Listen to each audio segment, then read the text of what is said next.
দুটো কর্মসূচি বলে 1 মিনিট নীরবতা পালন করে আমি কর্মসূচি সমাপ্তি করব। একটা হচ্ছে 6 এপ্রিল রামনবমীর দিন নন্দীগ্রামের দক্ষিণ প্রান্ত সোনাচূড়াতে 3.5 বিঘার জমিতে রাম মন্দিরের নির্মাণ শুরু হচ্ছে।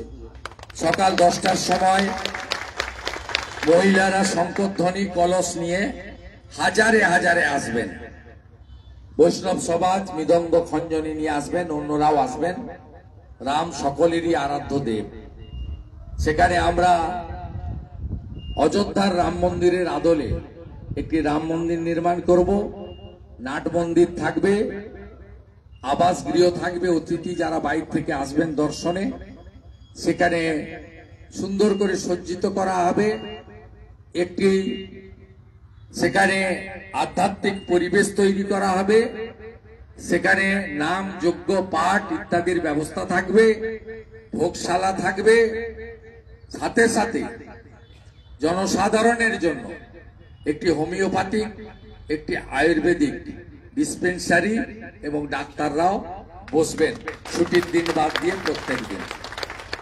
একটি সামগ্রিক পরিকাঠামো নন্দীগ্রামের দক্ষিণ প্রান্তের জনগণকে আমরা উপহার দিতে চলেছি। 6 এপ্রিল শিলান্যাসে সবাই মিলে দলে দলে যোগদান করুন। আর ওখানে আগামী পরশুদিন থেকে মাটি ফিলিং এবং বাউন্ডারি ওয়ালের কাজ শুরু হচ্ছে। আপনাদের সকলের সহযোগিতা আমি প্রার্থনা করছি। সাথে সাথে আগামী 2রা মে আপনারা যাকে হারিয়ে যাকে জিতিয়েছিলেন সেই শুভেন্দু অধিকারী, তার এমএলএ হিসেবে এই পর্বে 4 বছর পূর্তি হচ্ছে। আমি গত 4 বছর আমার সীমাবদ্ধ ক্ষমতায় কি উন্নয়ন কোথায় করতে পেরেছি, আমার বিধায়কের টাকা কোথায় খরচ হয়েছে তার হিসাব দেব। আমি বই ছাপিয়েছি, আমি হিসাব দেব আপনাদের কাছে। আমি হিসাব দেওয়ার কর্মসূচি নন্দীগ্রামে করব। আপনারা আমন্ত্রণ পাবেন। আমার কাছ থেকে আপনারা গিয়ে 4 বছরের হিসাব বুঝে নিয়ে বাড়ি আসবেন। সবাই ভালো থাকবেন।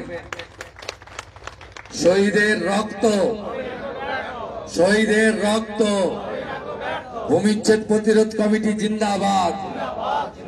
14ই মার্চ ভুলছি না, ভুলবো না। 14ই মার্চ ভুলছি না, ভুলবো না। পোস্টমর্টম করে তমলুক থেকে ফিরে আসা দেহগুলোকে নিয়ে আমরা নন্দীগ্রাম পুনর্দখল করেছিলাম। তাই 14ই মার্চ আমরা ভুলতে পারি না। 14ই মার্চ ভুলিয়ে দেওয়া যায় না। অনেকে ক্ষমতায় এসেছেন, মাটি ছেড়ে আকাশে চলে গেছেন, কিন্তু আমি বা আমরা মাটিতে পা রেখে চলতে চাই। অতীত যদি কেউ ভুলে যায় তার ভবিষ্যৎ ভালো হতে পারে না। এটা পৃথিবীতে বারে বারে প্রমাণিত হয়েছে। 14ই মার্চ কি হয়েছিল? তৎকালীন শাসকের পুলিশ সঙ্গে চপ্পল পরা বাছাই করা ক্যাডার বাহিনী, তারা একযোগে তেখালি ব্রিজ থেকে অধিকারী পল্লীতে, যেখানে প্রতিরোধ গড়ে তুলেছিল মায়েরা বোনেরা, কৃষকরা আক্রমণ করেছিল। একই ভাগে ভাঙাবেড়াতে আক্রমণ করা হয়েছিল। আপনারা শান্তিপূর্ণভাবে রাধা মাধবের মূর্তি নিয়ে কীর্তন করছিলেন, অন্য ধর্মের লোকেরা প্রার্থনা করছিল, একসঙ্গে প্রতিরোধের প্রাচীর গড়ে তুলেছিলেন। এখানে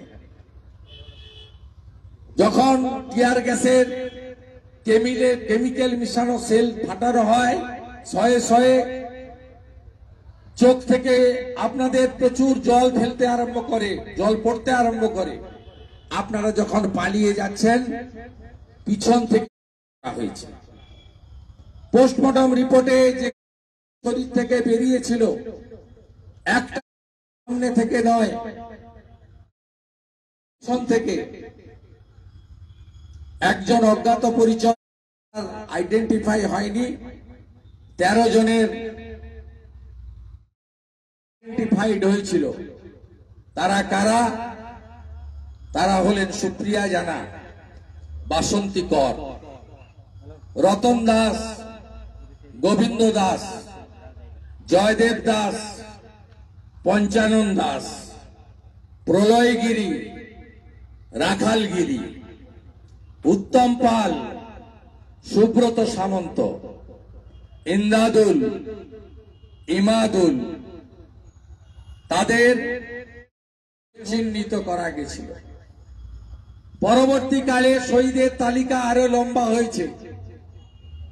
রবীন দাস মারা গেছে, হরেন প্রামাণিকে পাওয়া গেছে, কায়ম কাজীকে গিরির বাজারে, শ্যামলী মান্না, শেখ রবিউল 10ই নভেম্বর 11 জনকে হাত মোড়া করে খেজুরিতে নিয়ে গিয়ে জ্যান্ত মানুষকে প্লাস্টিকের প্যাকেটে ভরে সাগরের নিয়ে গিয়ে মাছ সাগরে ফেলা হয়েছে।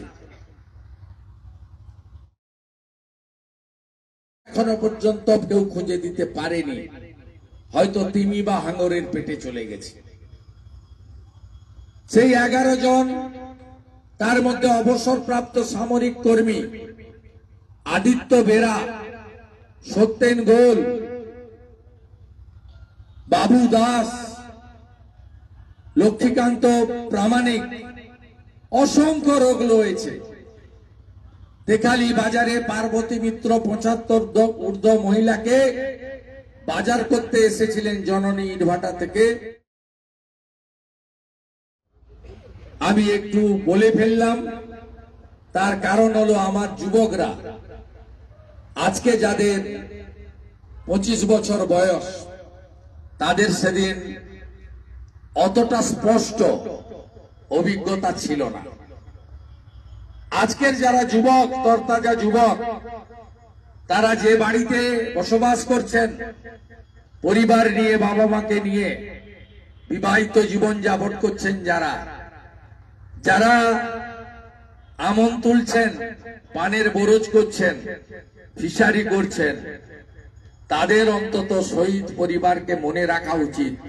তারা যদি জমি রক্ষার আন্দোলন না করতেন, আত্মবলিদান না দিতেন, তাহলে আজকে আপনি পানের বরজও করতে পারতেন না, আপনার মাথার ছাদটাও থাকতো না, ফিশারিও করতে পারতেন না, আপনার স্কুল থেকে শুরু করে স্বাস্থ্য কেন্দ্র কোনোটারই অস্তিত্ব থাকতো না। তাই সব সময় 14ই মার্চ মনে রাখবেন।